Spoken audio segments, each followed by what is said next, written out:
కాదమ్మా నన్ను ఎప్పుడు చూసినా నాకు ఇంత పెద్దగా చేసి నీకు ఆ గొనుక్కొని ఉంటే ఆ ముక్కేసేదో లేకుంటే ఇక్కడ నేను చెప్పేదో నీకేం పనిలే కంటే పెట్టుకుంటాంట.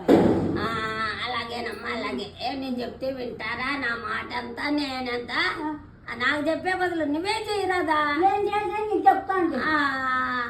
మా మాట వింటారేంటి? ఇంతమంది పోయే ఇంతమందిని ఎక్కిరిస్తాండవు నువ్వు. ఎలాగమ్మా మా మాట ఏంటి మేమేంటి? పోయే పోయే ఎలా వచ్చావు అలాగే వెళ్ళిపో, నీతో మాకేం పని అంట. అది వాస్తవమే. నిజంగా చెప్పితే దాన్ని ఆలకించి ఇంటే అది మర్యాద. వినే వాళ్ళు ఒక ఆమె కూడా లేదమ్మా. వింటానే చెప్పు. భలే భలే లేక నీ అమ్మ రగడా రగడా రగడా చూసిండే కదా ఏం చెప్పినా ఉండిపో. నేను చెప్తా అలాగా ఇలాగా ఆ ఉండో అని మాట్లాడుతుంది.